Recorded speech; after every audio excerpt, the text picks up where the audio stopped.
वहीं बढ़ते अगली बड़ी खबर की ओर, जहां इंडियन मेडिकल एसोसिएशन की राष्ट्रव्यापी हड़ताल है। 12 घंटे की हड़ताल पर डॉक्टर्स हैं। तो आपको बता दें, कोविड समेत सभी आपातकालीन सेवाएं जारी रहेंगी, लेकिन सुबह 6 बजे से शाम 6 बजे तक ये डॉक्टर्स की हड़ताल जो है वो लगातार जारी है। तो आपको बता दें, इंडियन मेडिकल एसोसिएशन की राष्ट्रव्यापी हड़ताल है। जिस तरह से डॉक्टर्स नाराज चल रहे हैं, उन्होंने उसके चलते ये आपातकालीन हड़ताल बुलाई है, जिसके बाद जिस तरह से 12 घंटे की पूरी हड़ताल है, जिसमें सुबह 6 बजे से शाम 6 बजे तक सारी जो सेवाएं हैं वो ठप रहेंगी कोविड समेत। लेकिन कई आपातकालीन सेवाएं ऐसी हैं जिन पर कोई असर देखने को नहीं मिलेगा। तो डॉक्टर्स की तरफ से ये कहा गया था कि कोविड जैसी महामारी को देखते हुए और बाकी आपातकालीन जो सेवाएं हैं उन पर कोई असर नहीं पड़ेगा। लेकिन 12 घंटे की हड़ताल डॉक्टर्स की तरफ से बुलाई गई है। जिस तरह से ये कहा जा रहा है कि इंडियन मेडिकल एसोसिएशन की ये राष्ट्रव्यापी हड़ताल है, जिसमें सुबह 6 बजे से शाम 6 बजे तक ये हड़ताल लगातार जारी रहेगी।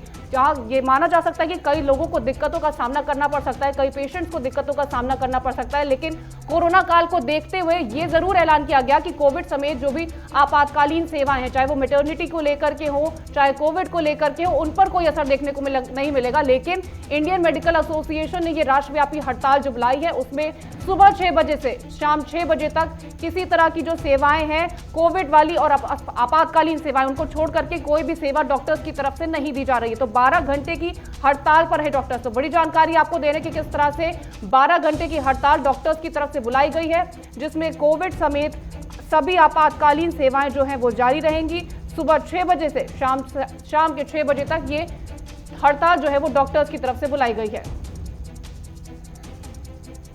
तो बड़ी जानकारी आपको बता दें, 12 घंटे की हड़ताल पर है डॉक्टर्स, जहां पर सुबह 6 बजे से शाम 6 बजे तक आपातकालीन सेवाओं पर बिना किसी असर के ये हड़ताल जारी रहेगी। इंडियन मेडिकल एसोसिएशन की राष्ट्रव्यापी हड़ताल है, क्योंकि जिस तरह से सरकार की तरफ से अब ये अनुमति दे दी गई थी कि जो एलोपैथी के डॉक्टर्स हैं वो भी अब इलाज कर सकेंगे, वो भी अब ऑपरेशन का हिस्सा बन सकेंगे, लेकिन उससे नाराज होकर के इंडियन मेडिकल एसोसिएशन ने राष्ट्रव्यापी हड़ताल की अपनी मांगों को आगे रखा है। उन्होंने मांगे अपनी आगे रखी है कि जिस तरह से सरकार की तरफ से ये परमिशन दी गई है, उसको लेकर के अब मिक्स पॉलिथी की जो सेवाएं हैं वो सामने आएंगी। वहीं पर अब ये कहा जा रहा है कि 12 घंटे की जो हड़ताल है डॉक्टर्स की, वो सुबह 6 बजे से शाम 6 बजे तक जारी रहने वाली है। तो बड़ी जानकारी आपको बता दें, डॉक्टर्स की तरफ से इंडियन मेडिकल एसोसिएशन की तरफ से राष्ट्रव्यापी हड़ताल बुलाई गई है। जिस तरह से आप ये पोस्टर्स और बैनर्स देख सकते हैं लोगों के हाथ में, किस तरह से वो राष्ट्रव्यापी हड़ताल का समर्थन करते हुए आगे बढ़ रहे हैं, अपनी मांगों को आगे रख रहे हैं। और ये कहा जा रहा है कि सुबह 6 बजे से शाम 6 बजे तक ये हड़ताल जारी रहेगी, लेकिन कोविड और आपातकालीन सेवाओं पर किसी तरह का कोई भी प्रभाव देखने को नहीं मिला है। तो आपको बड़ी जानकारी आपको बता रहे हैं, जहां पर 12 घंटे की हड़ताल डॉक्टर्स की तरफ से बुलाई गई है। इंडियन मेडिकल एसोसिएशन ने ये राष्ट्रव्यापी हड़ताल का आगाज किया है। तो इसी खबर पर ज्यादा जानकारी देने के लिए हमारे साथ हमारे संवाददाता अनूप सिंह फोन लाइन पर जुड़ गए। अनूप, जानकारी दीजिएगा, अभी तक किस तरह की दिक्कतों का सामना लोगों को करना पड़ा है, क्योंकि सुबह 6 बजे से ये हड़ताल जो है वो जारी है और शाम 6 बजे तक ये हड़ताल जारी रहने वाली है।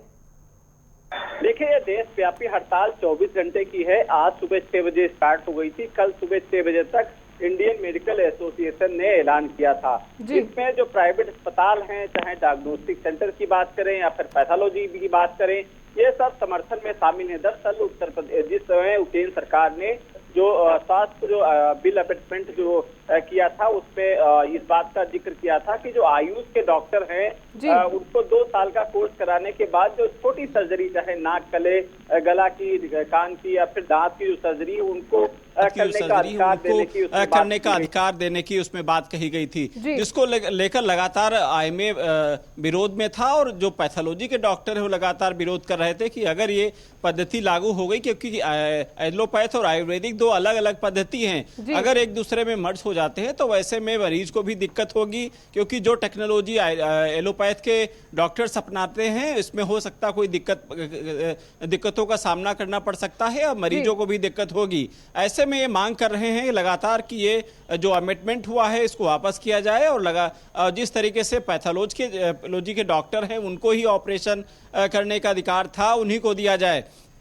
अब ये ऐलान के बाद देखना होगा कि केंद्र सरकार किस तरीके से इसको देगी। हालांकि आज पूरे देश में जिस तरीके से जो खबरें आई हैं, लखनऊ की बात करें, जो बड़े अस्पताल हैं प्राइवेट, वो बंद हैं। ऐसे में जो दिक्कतों का सामना तो उठाना ही पड़ रहा है, क्योंकि निजी सरकारी अस्पतालों की बात करें तो उसमें किस तरीके का इलाज होता है सबको पता है। तो ऐसे में जो प्राइवेट अस्पताल उन्होंने बंद कर रखा है तो दिक्कतों का सामना उठाना पड़ रहा है। लोग परेशान हैं, तीमारदार परेशान है। सरकार की तरफ से क्या कुछ कहा गया, क्योंकि सुबह 6 बजे से हड़ताल लगातार जारी दिख रही है। देखिए, सरकार की तरफ से इस मामले को लेकर हालांकि ये इन लोगों की जो बात हुई थी उस पर हालांकि ठुकरा दिया गया था सरकार की तरफ से। अभी तक जी की जो बात करें, अभी हमारी जो बात हुई थी स्वास्थ्य मंत्री से, तो उन्होंने कहा कि उस देश के सारे सरकारी अस्पताल खुले हैं, ऐसे में किसी को दिक्कतों का सामना नहीं करने देंगे, क्योंकि सरकारी जो सुविधाएं हैं वो पहले से बेहतर हुई हैं। जो परेशान मरीज हैं या इमरजेंसी के हैं वो सरकारी अस्पताल खुले हैं। जो IMA की हड़ताल है, इनसे बैठकर बात की जाएगी, इनको समझाया जाएगा कि जो अमेंडमेंट हुआ है वो सही हुआ है, क्योंकि आयुष के डॉक्टर लगातार मांग कर रहे थे तो काफी लंबे समय से प्रदर्शन भी कर रहे थे। अब जो अमेंडमेंट को लेकर उसको लेकर अब फिलहाल केंद्र सरकार की जो बैठक होगी उसमें ही पता लगेगा क्या कुछ सरकार कुछ निर्णय लेगी। लेकिन जो IMA का जो डॉक्टर्स हैं या फिर जो नेता है उनका कहना है कि ये सांकेतिक हड़ताल 24 घंटे की है। अगर सरकार इन बातों अमेंडमेंट में परिवर्तन नहीं करती है तो अनिश्चित काल के हड़ताल पड़ जाएंगे, जिसका खामियाजा केंद्र सरकार को उठाना पड़ेगा। अब ये देखना होगा कि इस सांकेतिक हड़ताल के बाद डॉक्टर्स की क्या प्रतिक्रियाएं होती हैं, क्या सरकार इन मांगों को किस तरीके से देखती है, क्या इसमें अमेंडमेंट या फिर परिवर्तन की गुंजाइश है, या फिर सरकार ने जो अमेंडमेंट किया है उस पर ही अड़ी रहेगी। ये फिलहाल देखने वाला वक्त तय करेगा। अनूप, तमाम जानकारी देने के लिए बहुत बहुत धन्यवाद।